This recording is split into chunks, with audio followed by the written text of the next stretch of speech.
start from chanting from the 19th verse. Om Sri Krishna Paramatmane Namaha Ata Shashtodhyayaha Yata Deepo Nivatasto Nengate Sopama Smrita Yogino Yata Chittasya Yunjato Yogamatmanaha Yatro Paramate Chittam Niruddham Yoga Sevaya Yatra Chaiva Manatmanam Pashyannatmani Tushyati Sukhamadhyantikam Etad Buddhigrahamatindriyam Veti Yatra na Chaivayam Hitaschalati Tattvataha.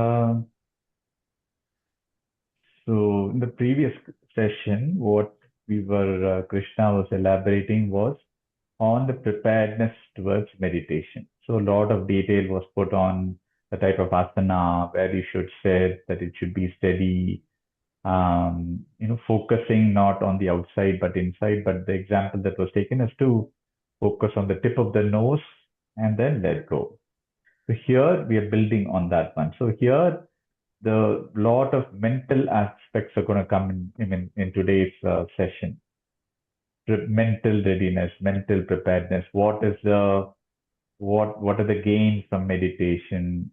What are the care-abouts that one should have to have a good meditation? All of that gets talked about. In all of this, if you notice, we are not talking about what to meditate on. We talked about that last time. How to meditate. Those are all, there are different mechanisms, different gurus have different things. So we stick to whatever we have learned and followed. So here it is about knowing what the process of meditation is, how to have a better experience, right? And those are the things we should absorb from some of these stanzas. So he takes a simile here in the 19th stanza. So, when you light a lamp every evening or every morning in the puja room, right? If you do it in a place, if the puja room has got a fan next to it, right, and you light the lamp, what happens? It flickers.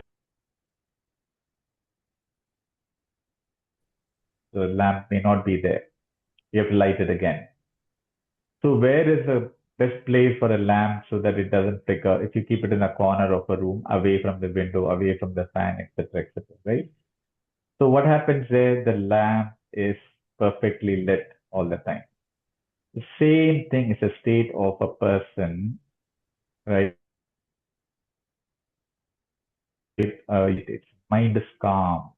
It's not fluttering. What does the mind fluttering mean for all of us? Mind fluttering means hundreds of thoughts are coming, which you are not able to have a say on, right? Thoughts from desires, thoughts from whatever, experiences, situations, objects, all of bother you. So there are two aspects to it, right? To have a good meditation also, if you have, a fluttering mind, it's very hard to meditate, right? You're constantly, let's say, where can that happen? You're doing it in a very noisy place. You're not comfortable with it, or you're doing it in a place where there is a lot of sensory inputs coming in. So thoughts of whether it's food or music or TV or some other distraction is coming. All of those are like the lamp fluttering. It's not steady. The mind is not steady. When the mind is not steady, it's hard to meditate. Same is the case when you also, at the end of a meditation, is what happens. The mind is very steady, very calm, serene. So you can see the stanza from both aspects. One is in terms of the preparedness towards it, and one as one who's practicing for a long time, what will the state of the mind be? The mind is controlled. Then he continues on in the 28th stanza. The word yoga sevaya is used in the first time. So yoga sevaya means what? Practicing yoga. How? With the mind restrained, with the mind, restrained meaning what? Having some say over the mind. It is not yet you let the mind. What you attain, uparamate, yatra uparam, where you attain quietude of the mind, right? And to see, have a glimpse of that reality. And the word that is used is he sees the self in the self. But for us to simply understand this, that you experience a blank mind, emptiness, mm, you blissful feeling, all of that, right? When you practice yoga. So here, the key thing, one, when we say the word yoga sevaya, what should you and I understand? Yoga sevaya means being engaging fully with a high priority. Right. We don't, it's not one whenever possible we do that. We do it with full priority. Priority meaning that this is something of all the things that I put in my must to do list every day. Meditation is one of the top five. Something like that. It's not the bottom five, which gets, removed, right, because of other priorities and so forth. So it's one of the high priority items. So from a planning perspective, what Krishna is stressing here is to put this on your higher priority list. And when you do that, uparamati means what? You get an inner happiness. See, so the word happiness has got different meanings depending on who you talk to. You go talk to a child, right? When he or she is happy, he'll say, when I get a nice lollipop, or mommy buys me an ice cream, or, or something like that, something, or a toy that I cuddle with, etc., I'm happy. Right. For us, the same thing may not apply here. So the word happiness, or maybe, so for us, happiness means peace of mind. Right. As you grow, the word happiness in terms, because we have been through the bombardment of misery and unwanted things coming in the life. So for us, just peace of mind itself is happy. So there's nothing like a happy as happy. It is a peaceful, being peaceful itself is a state you want to be. That is what he's saying here.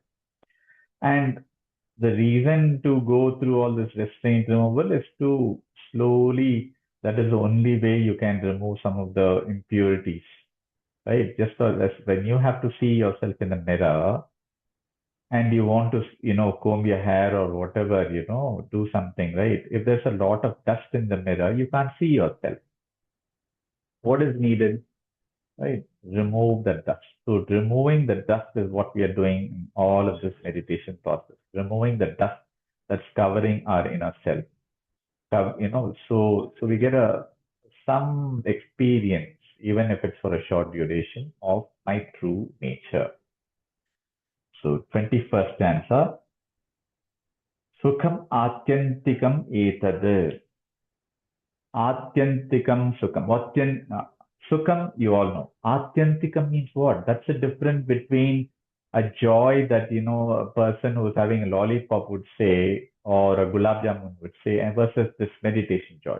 Atyantikam means infinite joy. What is infinite joy meaning? It means it lasts for a long time.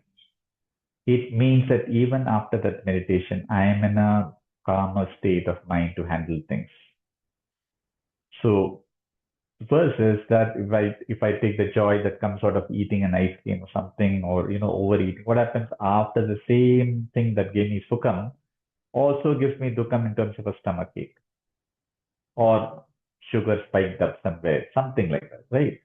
So here, um, so the person who's established in yoga, the word here established has to be very clear.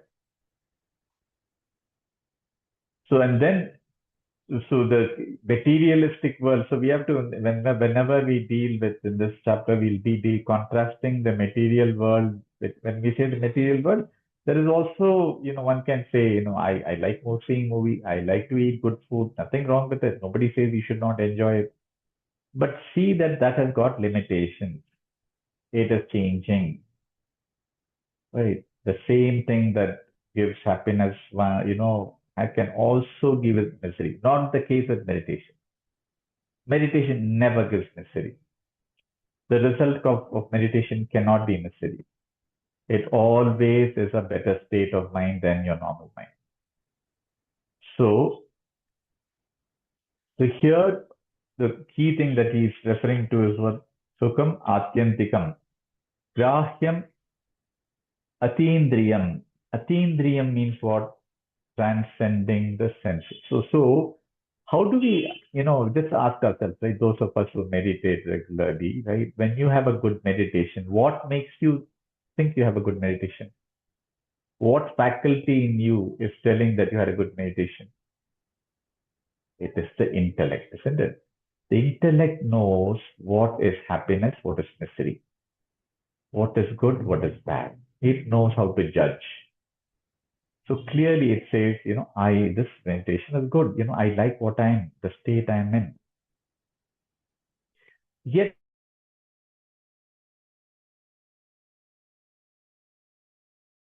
nature is the intellect. So in order to be in this path through meditation, you have to use the senses, you have to use your intellect to understand the knowledge. And yet to go to that higher state, you have to transcend the intellect. So the question automatically comes, right? What does this mean? How do I relate to this?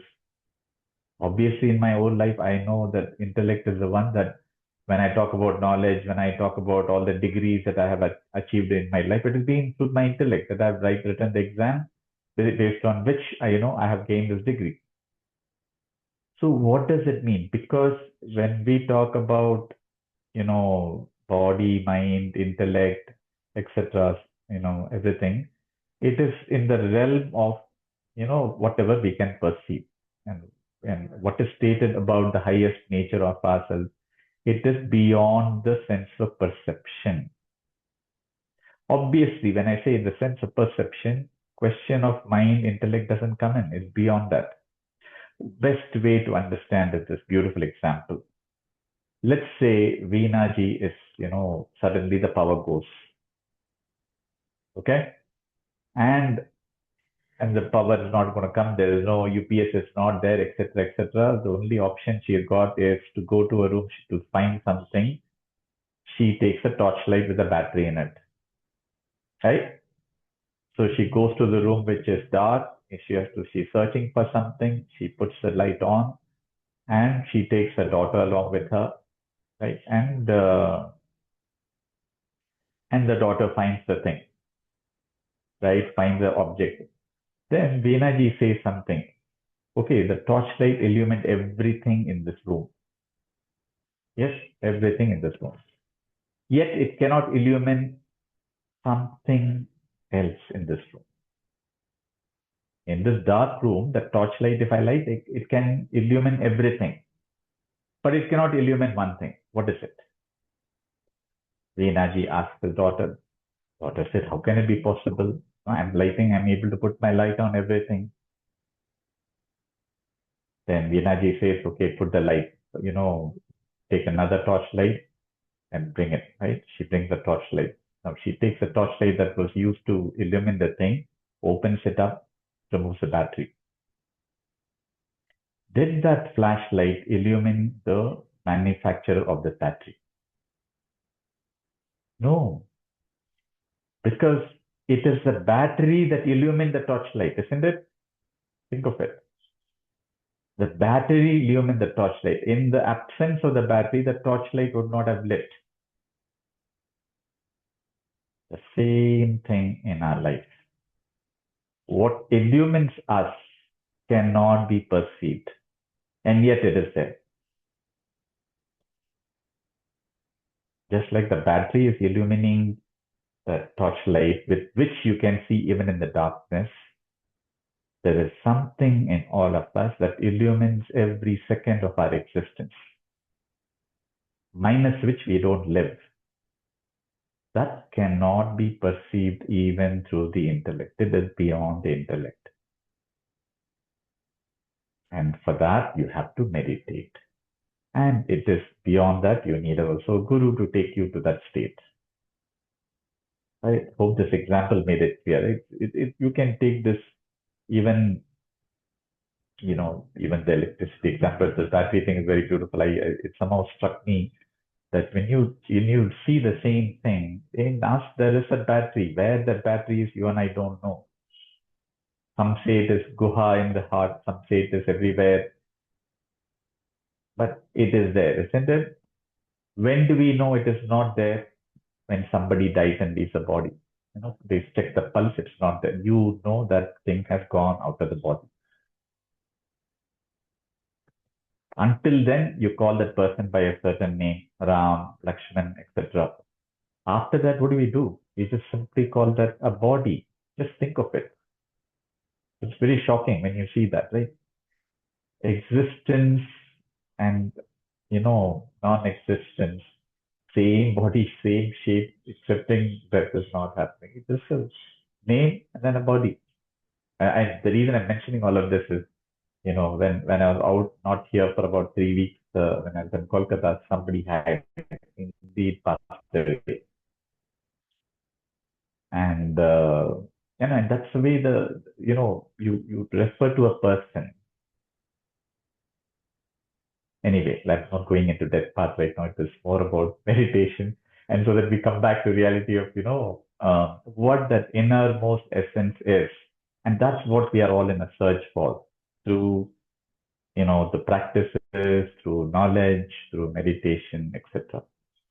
And now here we have to understand one thing, if you look at Patanjali Yoga Sutra, where does meditation fit into the scheme of things? Ashtanga Yoga, right? Those of us who are familiar with Ashtanga Yoga. Yama, Niyama, Asana, Pranayama, Pratyahara, Dharana, Dhyana, and then Samadhi.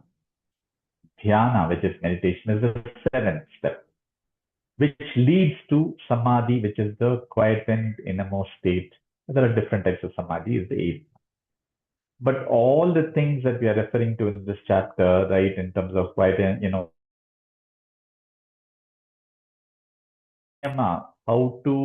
what sort of discipline do you need to have in the mind? Do you have to have in the body? The fact that pranayama and asanas are very important aspect of that path of step. Pratyahara is withdrawing the senses. Dharana, being able. It is not necessary that one has to do all of that, get a PhD degree and then only we do meditation or dhyana. But the more we are able to do, we get a better experience. That is the way one has to understand. So here, when we talk about some of these stanzas, we have to link it also to what Patanjali said, which is very scientifically, built, very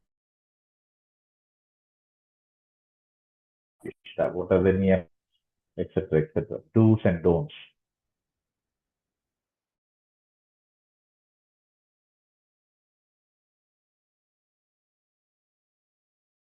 Mental purity, many things that I will not get into that now. But I just thought, we just link these things. So here in the 20th stanza, he's just pointing out the fact that to get to that one has to transcend the senses because it is beyond the senses. And yet, in one of the later stanzas, it will come that you have to use the intellect for a period of time. So it'll be a bit confusing to some time, right? You have to use the intellect because without the intellect, you can't sit in this class, right? Just tell me, right? If the intellect is not there, person will say, I don't understand a bit of it and shut off and leave. So you have to have some intellect to be able to grasp something, absorb it, as they call it, Shravanam, Mananam, Nididhyasanam. If I have to do Shravana, I need to have an intellect. If I have to do Manana, I need to have an intellect. It's not possible otherwise. And in Advaita Vedanta, to be able to understand it, you need to have the intellect in place. So he's saying to transcend that, then you get to get to experience the reality. Then let's chant the 22nd, 23rd verse now. यं यं लब्ध्वा चापरं लाभं मन्यते नादिकं ततः यस्मिन् स्थितो न दुःखेन गुरुणापि विचाल्यते तं विद्या दुःखसंयोग वियोगं योगसङ्गितं स निश्चयेन योक्तव्यो योगो निर्विण्णचेतसा.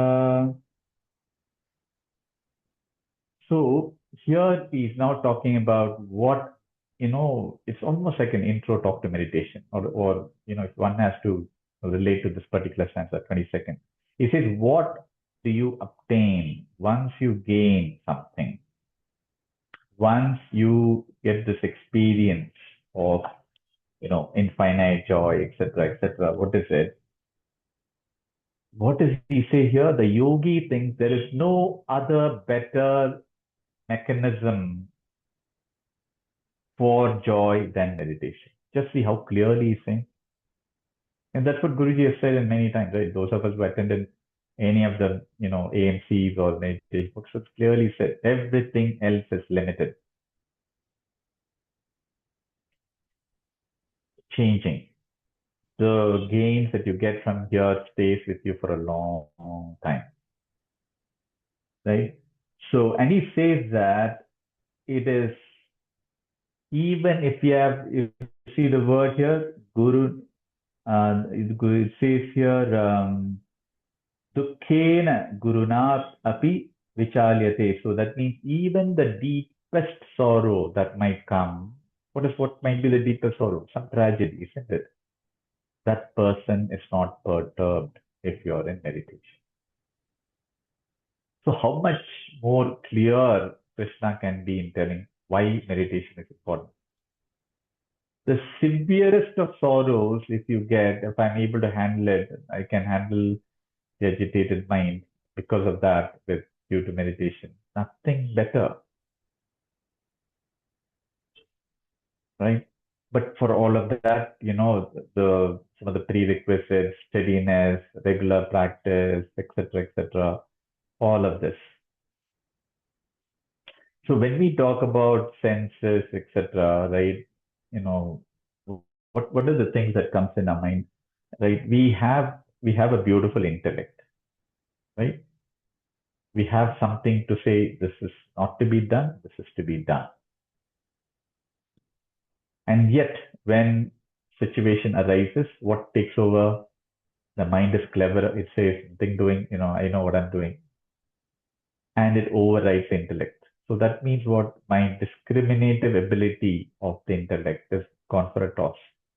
When does the discriminative ability come? I know very clearly this is it, and there is nothing else. I'm not going to budge, no matter what. Having an absolute say over the mind of what I should do is discriminative intellect. If I let the mind toss me around and say, forget the intellect, I know better, then those are the barriers, right? Barriers for any progress in spirituality, even in meditation. So it is like this, right? A dog and a leash to hold the dog, right? And then there's the owner or a servant who's carrying the leash along with the dog. If the dog is your mind and the leash is your intellect. How much can I handle the dog's movement, running around?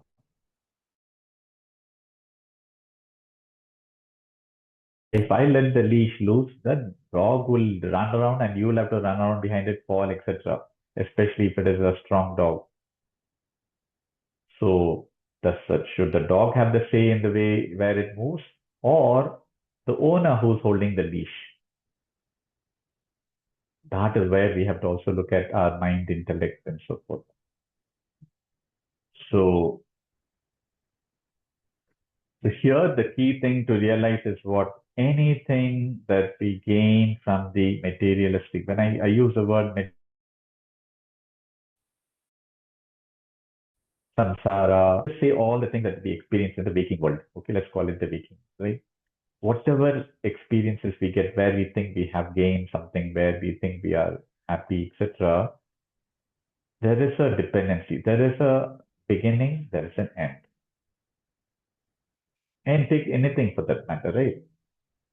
Even if you go to a nice movie, you went into the movie, enjoyed that movie, it started very good, ended, came out, and then you're back to your own normal things. So because that outside world is constantly changing, the innermost core of us is an unchangeable entity. So when something is constantly changing, how can you maintain, a say in terms of, that I should be happy for the next 5 hours, 6 hours, whatever. On the other hand, if I meditate, I can at least, make sure that my mind is steady for a longer period of time. So therefore, and and all gurus, all sages say one thing. What does meditation do? It creates a shield.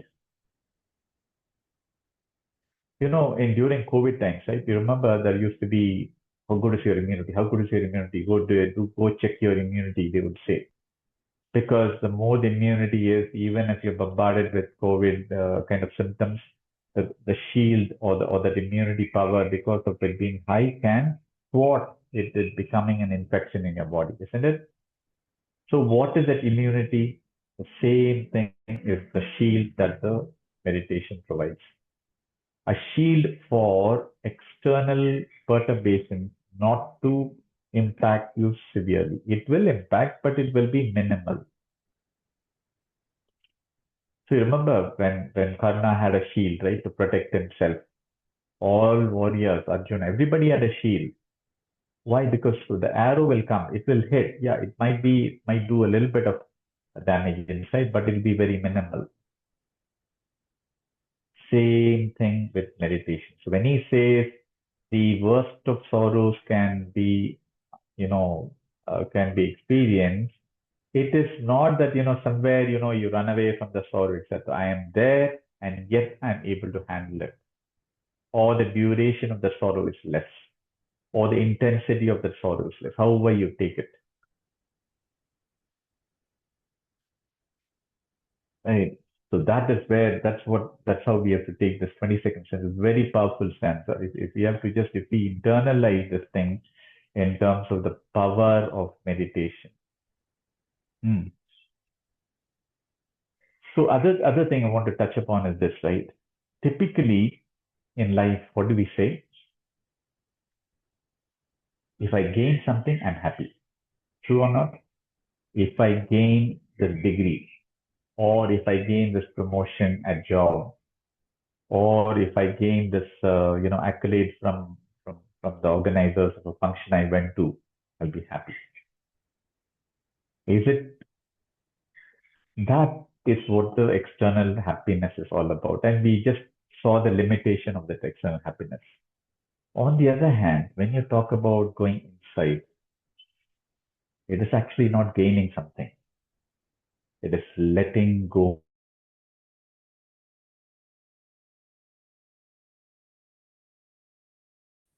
When we are in the deepest, let's say after we have done practices, whatever sadhana practices, etc., what do we find? Emptiness, isn't it? Have we gained anything there? We've actually gotten rid of things, gotten rid of garbage, gotten rid of, whatever toxins, etc., that were there in the system. It's actually the removal of it that has given you peace. So if we see the outside world, it is gaining something which gets credit. But when we talk about meditation, it is actually getting rid of things. It is like, what all gurus say, inside you are a crystal clear diamond. But what is shielding you is a layer of dust and gunk sitting on top of it. So your job as a sadhak, with the help of a guru, is to remove those layers of dust and impurity. So what are you doing? You're removing things. You're not gaining. You're getting rid. So when we talk about the inner journey, we are talking about undoing things, removing unwanted desires, removing misconception of certain things, having a clear cut, knowledge about what is and what is not about yourself. So when we look at this whole thing, what comes to play?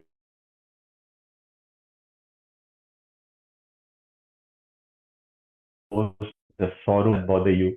The sorrows are not, we normally put sorrows on pit of finger on somebody else. Either a situation or a person. If only this person had gone to the doctor, this person would be still alive. Blah, blah, blah, blah, blah. So many things we say. If only. It has happened. Nothing you can do about it. What do you do then? Is that the time to analyze? No. Come to sanity and say, this has happened. What is the best thing for me at this time? Can I keep myself, sane in my mind? And that is where if one is a meditator, you come to the reality with knowledge that, this situation has occurred. I should first stay calm, serene, then do whatever is the right thing. Hmm? The 23rd verse.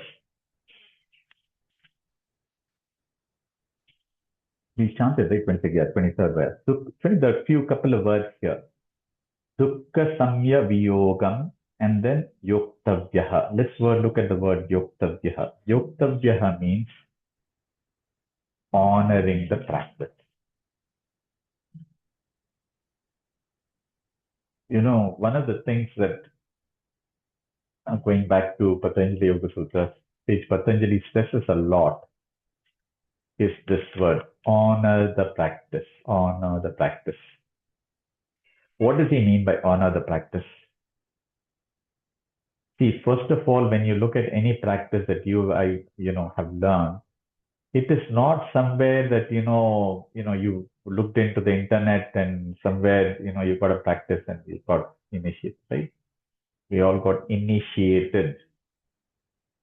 And initiation always happens with the blessing, with the grace. Only then it happens. Otherwise, the practice doesn't work. So when we say honoring the practice, it is to say the best Guru Dakshina that I can give to the person whom I learn from is to do the practice regularly, number one. Number two, be grateful. Have a gratitude that, this has come to me. It's not something I put in effort. It has come to me. Therefore, it is my primary duty to follow the practice. So this is what Sage Patanjali stresses a lot. There is if I can find that verse, I'll mention that. Yeah. So there is in Patanjali Yoga Sutra, there is a word, there's a phrase, sukta. It's called Satudhirga Kala Nairantarya Sa Kara Sevito Dhrida Bhumihi. The person, when you follow this practice, honoring the practice, then you attain samadhi.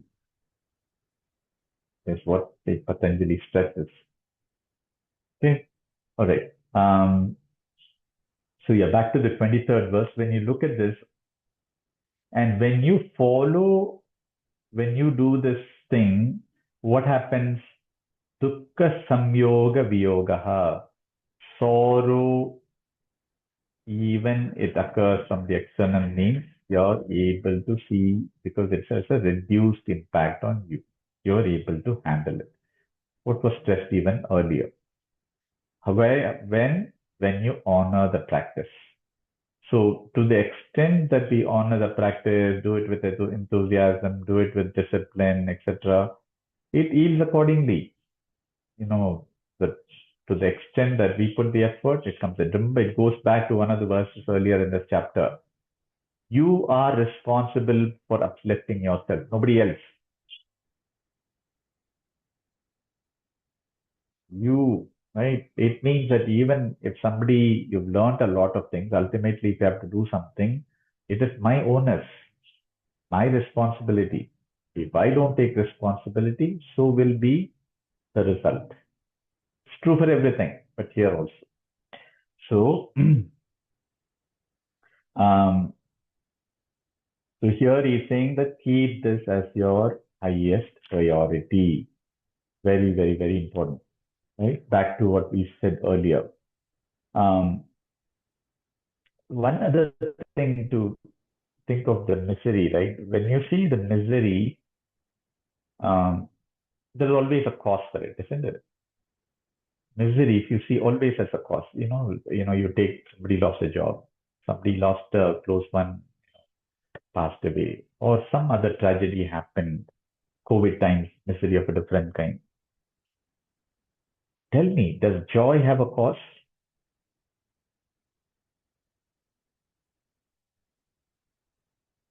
Ask yourself when we go to sleep, right? We go into a dream state, and after that, we go into a deep sleep state. And the end of the deep sleep, when you get up in the morning, you say, wow, wonderful sleep. Was there a cost for it? Costless, emptiness. So joy does not require a stimuli. I'm talking about the joy, innermost joy. Huh? The joy outside. You can say, if I take this, I'll get joy, etc. I'm not here. We are talking as a sadhak here what joy means. From an Advaintika Vedantika perspective, what joy does not have a cause. The joy that we are referring to. On the other hand, misery always has a cause. So therefore, when there is no cause, right, we don't need to look for something, right? We just do the practice. It takes care of itself. That's the reason they say, don't look at, how long you meditated, what was the state of it, were you feeling great? Boss, you just do it, yeah. It will be taken care of. Over a period of time, it will be taken care of.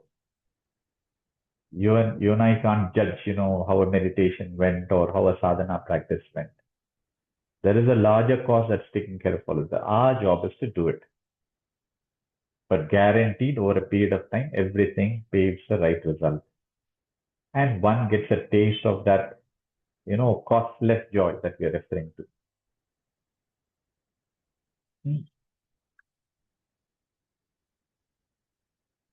What is the other thing that, meditation does back to that previous verse? The level of contentment in our life goes up. The things that, I said, I need this and then I'll be happy, or I need this. You say, it's okay, yeah, without it also I'm okay. Even if whether it be the number of dresses I wear or the types of food I need to have or going on a vacation, etc. Right. You all know everything has got, it's not that one doesn't go on vacation, but you also see that, vacation have gone and have come. I know it is very good to be there with family, friends, but I know at the end of the day also it is limited. Right. So after some time, you don't look to say, these only if I do this, I'll be content, right? And the level of, needs comes down, number of desires comes down, the level of contentment goes higher. I can manage even if there are certain restrictions that I need to follow, right? So those are the biggest gains. This is the 24th verse.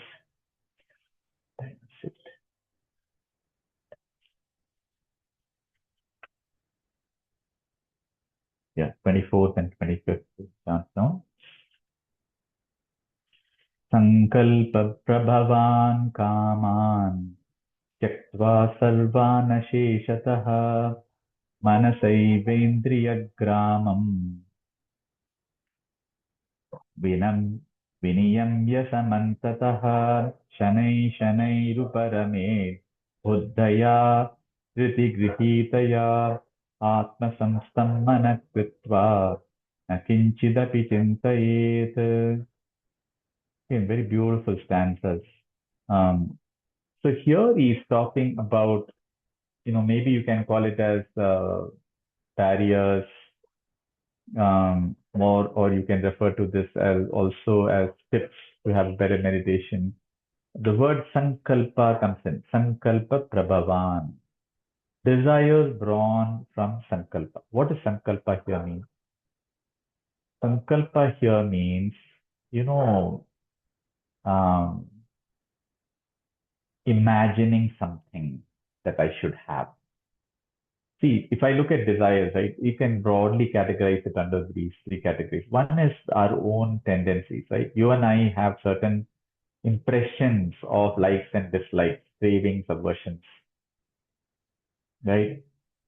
Whether it be people, objects, situations. Yes, yes or no? True, right? You like to go to certain places, you don't like to go to certain places. You like to be with certain people, you don't like certain type of food, like that, right? We all have that. Those are certain desires. And there are certain desires that come from our interaction with people. Let's say you have a very good friend, you and that person has either I'm talking, don't get me wrong if I take this example. You see that lady is wearing a beautiful jewelry from GRT Jewelers that she bought for something. You say, wow, I wish also I could get this. For men, it could be, somebody got the latest iPhone from somewhere. I should also get it. That desire thought was not there till then, but it got triggered when there was an interaction with another person.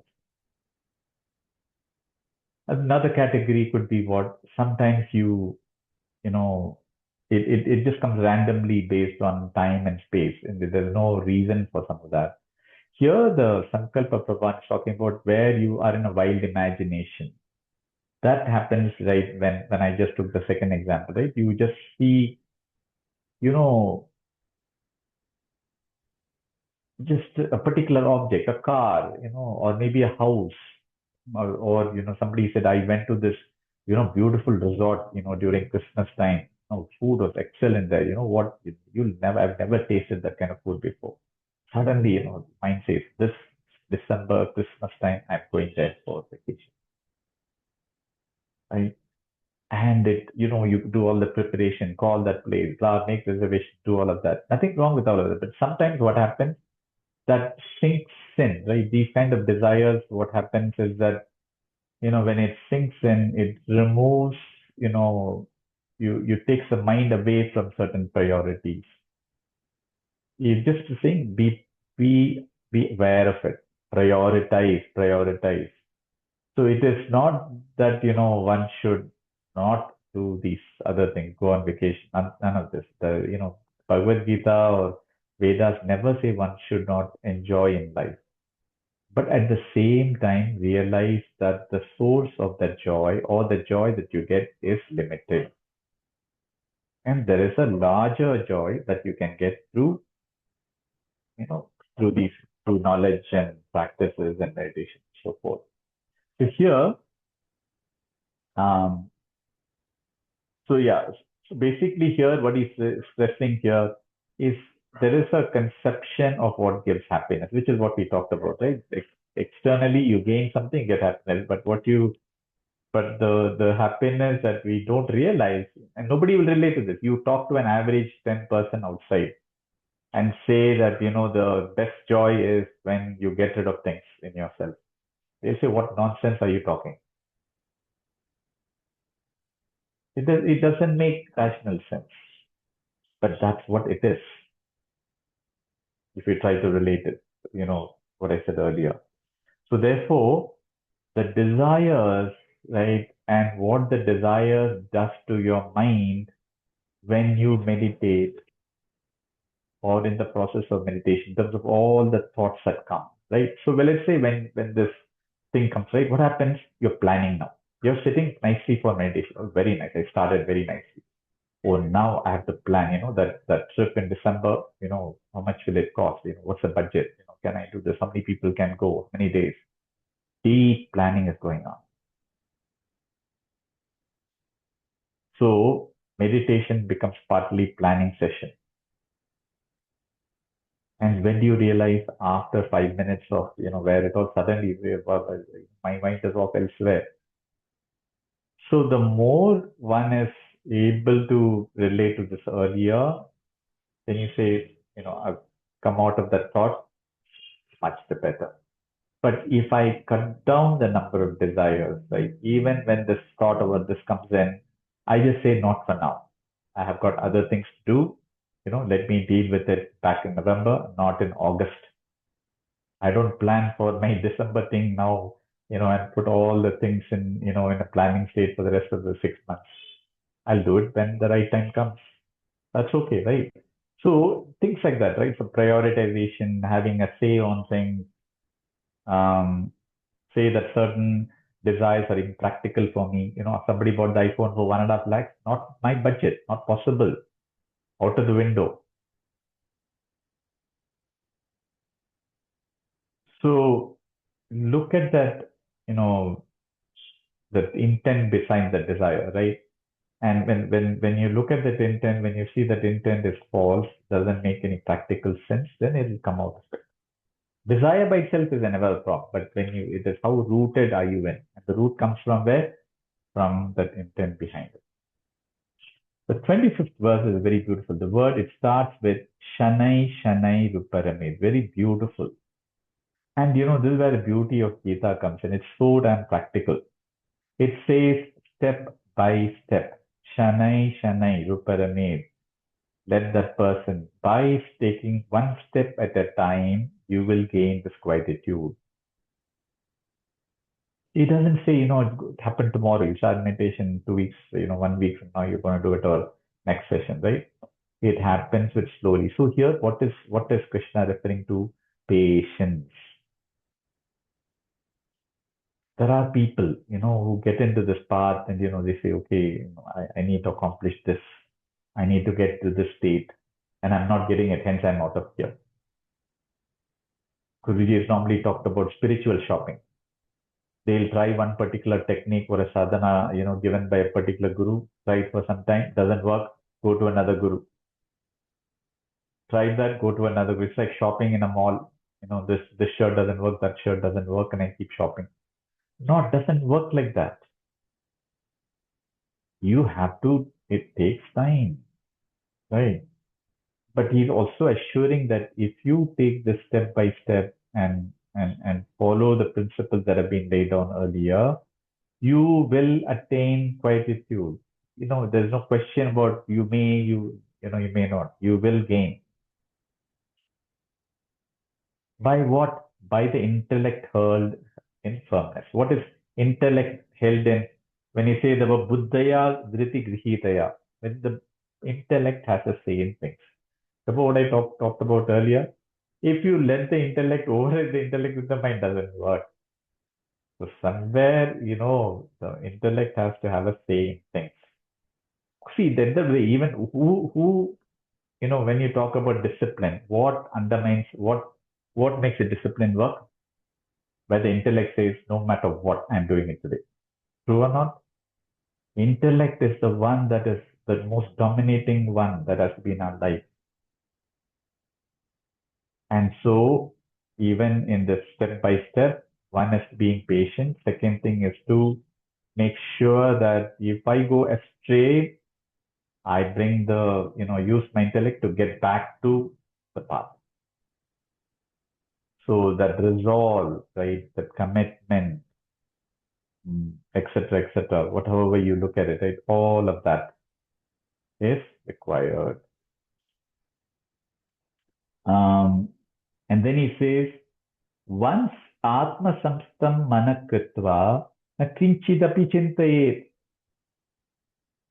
So he says that once I have established myself in this practice and I've gained this beautiful experience, I can't think of anything else. When do you think about what makes us think of something? Because that thought gives me happiness. Doing that gives me happiness. Isn't it? I don't do something just for the sake of doing it. Somewhere there is a purpose with which I get at least some limited happiness. Here, if I don't think of anything, because once I've achieved, it's like going to the tip of, Mount Everest. There's nothing more beyond that. There's nothing more superior than that, according to me. Person who's achieved that, right? Similarly, if one has achieved the Everest kind of a peak with the meditation, there is nothing more to be thinking about. That is the ultimate. Go to the 26th.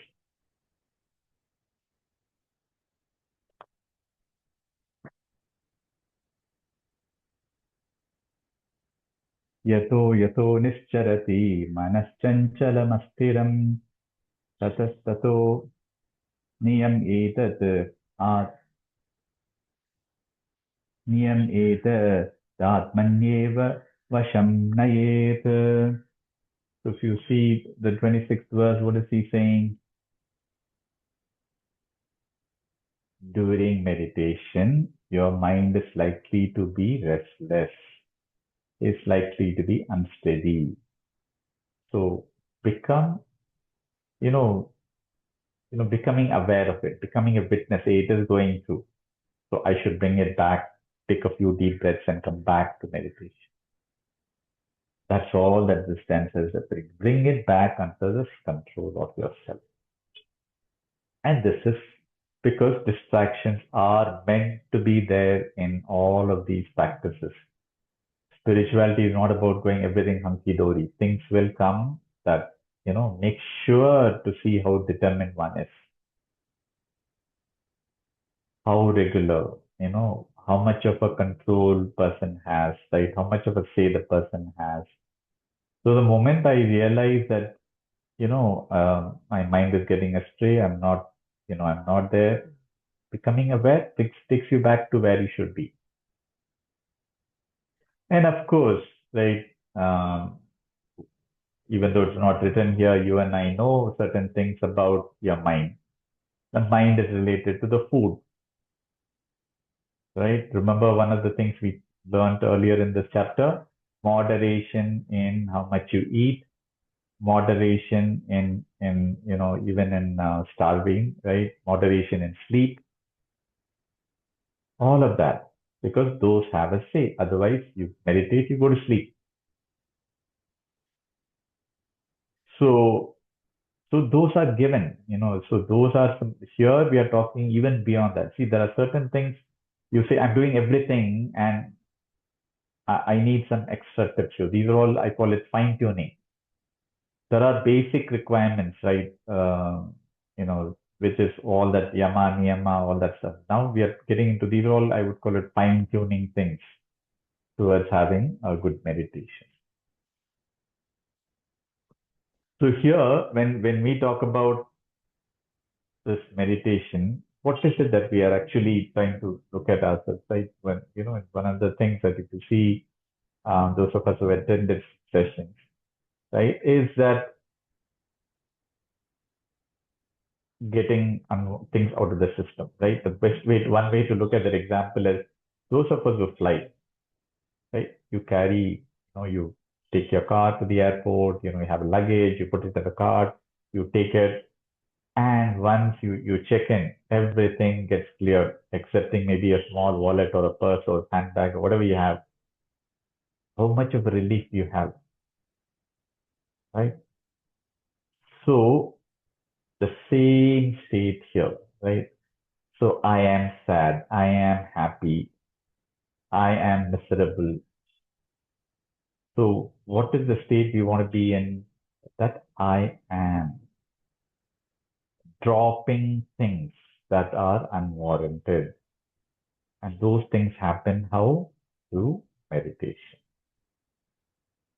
The state of I am meaning what? It is just, when I say I am, I'm not talking about the, individual body that I am or Ramesh, etc. Right? I am the inner I of mine. It is the deeper essence of myself. So in all of this, going back to again, the joy, inner joy that we have is getting rid of things, letting go, dropping things. So the more we drop, the more get a sense of that state of I am. I think we will close it here today. Continue in the next